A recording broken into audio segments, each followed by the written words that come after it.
means, but you're not specifically saying when, but you are saying post-election, or are you not 100% means, but you're not specifically saying when, but you're sure. Well, so look, I think as with much of the reporting that we've all been doing over the last 15 months, this is a kind of iterative process, right? And I think I want to be clear on not going further than, there's a lot of things we don't know. It is not clear, we are not clear in terms of the sourcing that we have of exactly when he learned of the payment. So we know it was well before the Air Force One incident. My sense is that it may well have been, long before that, but I don't want to go beyond what we know. If we just know that it was denied it, he knew for a while. I'm just trying to make sure when you say months, so we understand the reporting fully. What you're saying is he knew a long time before, and it could have been before the election, and it may have been after the election. You're not actually trying to weigh in on the before or post election, just that he knew a long time before he said he didn't, right? That's right. Okay. In fact, there was some of the Rudy Giuliani sort of addressed some of this question about, for example, when the reimbursement started. We believe the reimbursement started after the election, so it's entirely possible that. Yeah, that's Kanye's best friend now. But I don't want to exclude the possibility that he might have known before that too. And Michael, you're reporting this. I mean, you've got deep reporting. You've got your excellent reporting team on it, including Maggie and Jim Rutenberg and Matt Apuzzo. But this isn't a single source thing. You've got 3 people close to this who are telling you this, who are aware of the facts, right? Right. And look, I'm fully aware that, when you write a story that's definitive, even if we have 5 sources or 10 sources or 30 sources, I fully am aware of what the president and his team are likely to say or could say, because we've seen the history of it. They push back, they attack. All I can say is that we stand by our sourcing and we believe this to be the case. And from here, Michael, then what is next in terms of where you all are, right? It's just a matter of coming up with the exact date. Right. I mean, look, I think there's a lot more to learn. I think, what was the exact date that he found out? How did he find out? Who told him? What was the level of detail that he knew? You could imagine a kind of range of information. Either he knew kind of the vague outlines of what had happened, or was he intimately aware in sort of all the gory details of how the payment was made, et cetera. I think that's all of the kind of a reporting target, not only in our newsroom, but my guess is in newsrooms across the city. So, Michael, let me just make sure, because I want to get to Van's point. Van had said from your reporting, is it possible that he knew the general outlines, right? Or he knew that people similar to Stormy Daniels were being paid off all the time? Or does this mean that he specifically knew it was Stormy Daniels, her name and the specifics of the case? And obviously when we get into, what word we're going to use to describe him, that matters a lot. Are you reporting specifically he knew it was Stormy Daniels, he knew those specifics about the name and the person and the situation, or are you not sure? We are reporting that he learned of this specific payment and that he learned that Mr. Cohen had made the payment and was successful in doing so in keeping those specific allegations from McDaniels from becoming public at the time. All right, so it did involve the name and the specifics. Okay. Right. So how much detail of that he knew? He's trying to destroy it. It's already been destroyed. I think it's still unclear. All right. Well, Michael, thank you very much for laying this out and for being so clear and transparent with us. We appreciate it. Van, let me give you a chance to respond. Obviously, saying there are some questions about what he knew. What he knew was $130,000, and he knew it was to Stormy Daniels. That's pretty specific. When we get at, again, he was asked specifically, did you know about $130,000 to Stormy Daniels? And he said no. They're reporting he explicitly knew those things. Here's the thing that I'm baffled by. Donald Trump had an affair with this porn star, and he tried to pay her off. That's what happened. Now, the reality is that he could probably just come out and say that, and we'd be done with this thing. His base is not going anywhere. It's like his base doesn't care that he doesn't have ethics. They all know. There's not a single Trump person that you can find that would say they don't believe that there's something to this whole affair situation. So we're in this weird world where, on the one hand, Donald Trump is a BSer, and he knows he can BS his way through anything because he's proven it over and over again his entire career. And he also says that he can shoot somebody and not lose any supporters, but he still puts us through this torture of all this nonsense. Just come out, say you did it, say you tried to pay her off, and then move on to your next tweet. So why do we have to go through this? April, why? Because Van's right. We talk to evangelical leaders. They say, well, if it happened before the election, we're done with it. This happened before the election, the affair and the payoff, the alleged affair and the payoff. Why is he lying about it? You know why he's lying about it? Because he is the president of the United States, and he wants to assume this presidential stance, even if it's this new modern presidential stance. Donald Trump has never, President Donald Trump or Donald Trump candidate or civilian, never denied that I know of that he had a relationship with Stormy Daniels. Even Sarah Huckabee Sanders said that it was an arbitration. The issue is, was she paid off before the election? Many of these evangelicals, these people who support Donald Trump, who believe in the Bible and talk about thou shalt not commit adultery, thou shalt not bear false witness, thou shalt not lie, thou shalt not kill. It just is amazing how they stand there and turn a blind eye towards this president. And one of the main reasons, a couple of the main reasons, is because he stands for, he's supposedly pro-gun. He is he's against abortion. He's also anti-tax. I mean, the pillars of this Republican Party, they're turning a blind eye towards all of his other stuff, but he's standing up stalwartly for these issues, and that's wrong. That's the president of the United States is, no matter what you want to say, is a moral leader of not just this nation but the world, and it seems like he's fallen down a little bit on some of that morality. And Brian, here's the thing: you can to oversimplify this, but I think to put it in some very stark questions. Right, there were questions of, did President Trump lie to the American people when he said he didn't know anything about this? And is there an FEC violation? Right, is there an election violation? We now know tonight he lied to the American people. You can use the word BS, whatever you want to use. He was asked directly, and he did not tell the truth.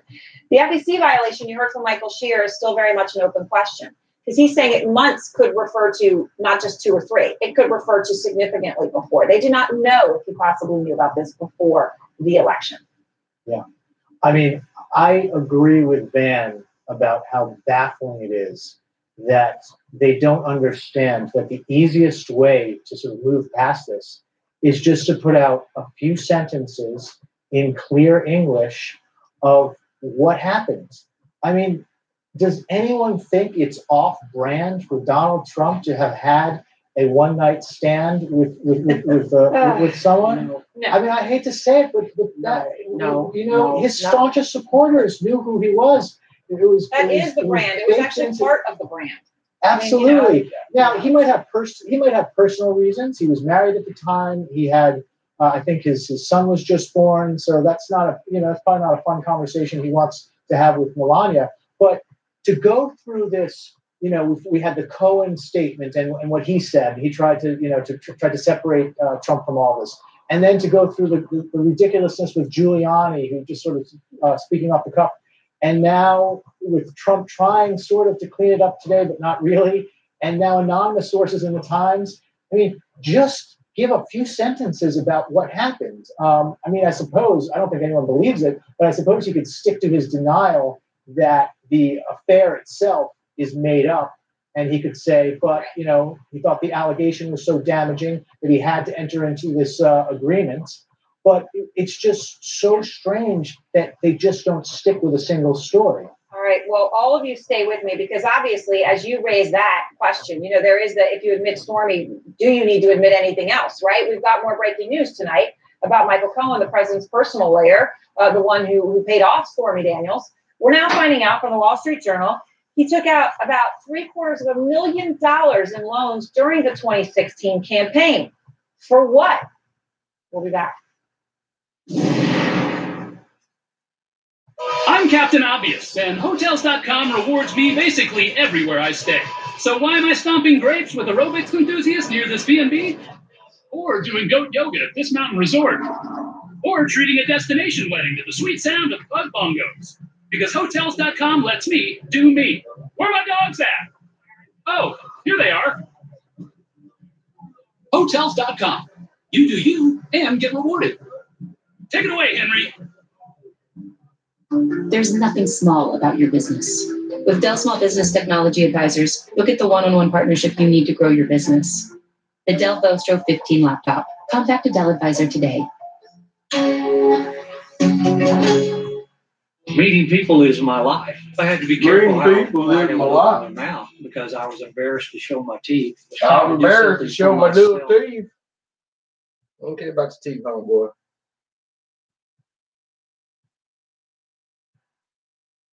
That Michael Cohen, president's personal attorney, who's under criminal investigation in the Southern District of New York, took Here we out go. credit, giving him access to about $750,000 in cash. $750,000 The mil. presidential campaign.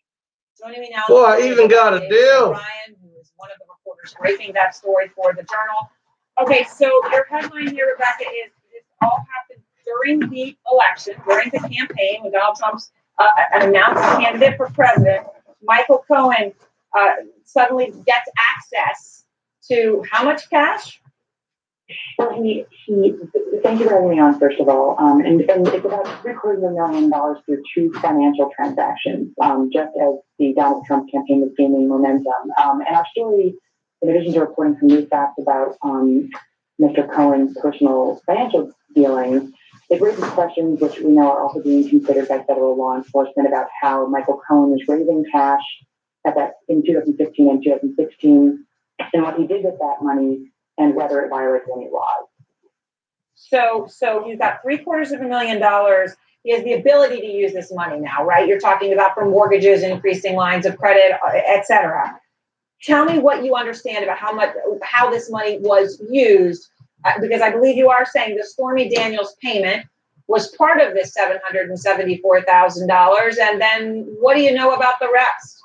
Well, we know that, he said that he used the home equity line of credit to make a payment to Stormy Daniels in the fall of 2016, right before the election. But the question is, what happened with the rest of the money? And, I know that the line from the White House and from Mr. Giuliani has changed over the past 72 hours. But, what did he do with that money? And those are questions that media is looking at, certainly, but prosecutors are also looking at. Right. I mean, and this is part of the trail, right? So to your knowledge, I just want to make sure your bottom line is you don't know for sure if this did go to other women or other non-disclosure agreements. That is not clear at this point. If in fact the money was spent or where it was spent, but part of it you do know was spent on the porn star Stormy Daniels. That's correct. I mean, we know that Mr. Cohen had broad leeway to resolve problems for President Trump. And we don't know where the rest of that money went to, basically. All right. Well, that's the big question. But I mean, the fact that you've broken that he had this amount of money is obviously a very significant development tonight. And we appreciate your taking the time to come on and explain your reporting to us. Rebecca, thank you from the Wall Street Journal. And back with me now, April, Ryan, Liza, Van Jones. Van, you're next to me. Your reaction? This is just crazy. It's just crazy. That's a fair reaction. I think that's how a lot of people. Who in the world goes and just hands their lawyer almost $1 million and just says, just in case some people accuse me of, I don't know, sleeping with them. I mean, just hand them out the money. I mean, I just don't think the American people are letting it register.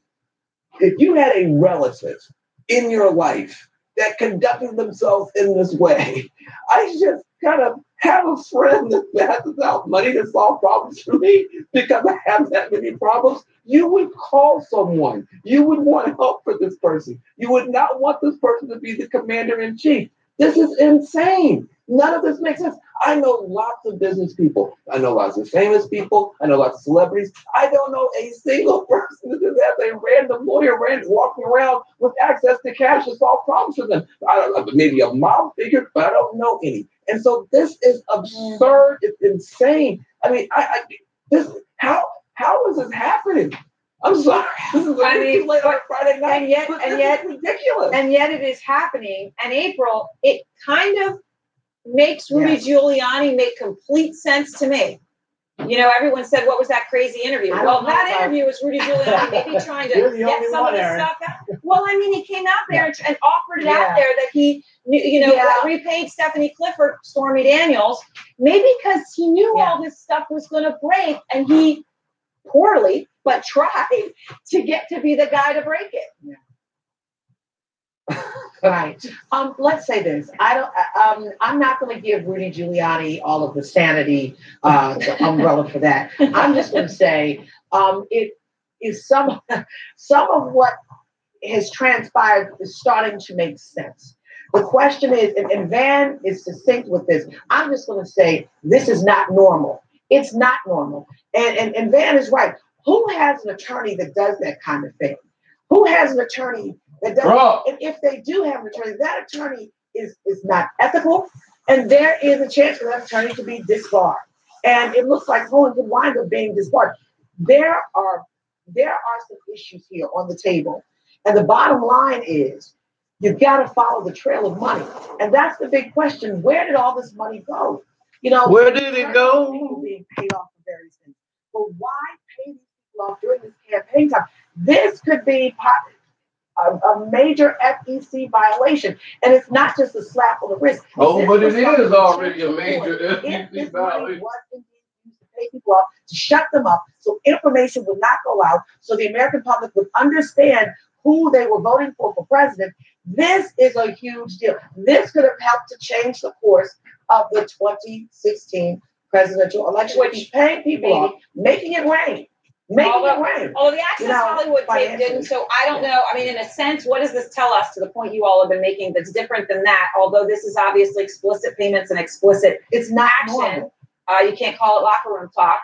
Ryan, let me ask you a question, though, because the reporting here in Rebecca's story in the Wall Street Journal, Cohen nearly doubling the amount he could use on a bank credit line tied to his apartment. That was right when Trump won the New Hampshire primary, February of 2016. So you've got a timing issue there. By the way, I'm just doing the math. This is completely right back of the envelope here in my head. You take $774,000, you divide it by $130,000, which is the amount to Stormy Daniels, and I get 5.95 women. I mean, I don't know what the amounts were. I don't know if it was all the women. I'm simply making the point that if this was used for that, it would have been made to multiple people. Well, the first thing to say is it's not illegal to take out a home equity line of credit or a mortgage. But if you are someone who has said that one of your home equity lines of credit was taken out to make a payment like this, then of course these loans become really, really interesting. So kudos to the Wall Street Journal for breaking this. They've been ahead on this story from the beginning. So one question, not just interesting.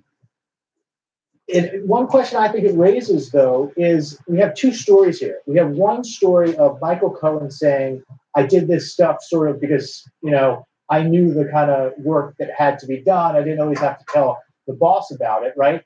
And the suggestion now by the Wall Street Journal, we don't know this for sure, so I think we have to be careful, but the suggestion is he was trying to become really liquid to make sure he had a stash of funds available. That's just one theory here. To take care of these kinds of situations. And on the other hand, we have the Giuliani Trump line that, we were paying him these huge retainers to do this kind of work. Maybe they fit together if the retainers were after the fact to pay him back.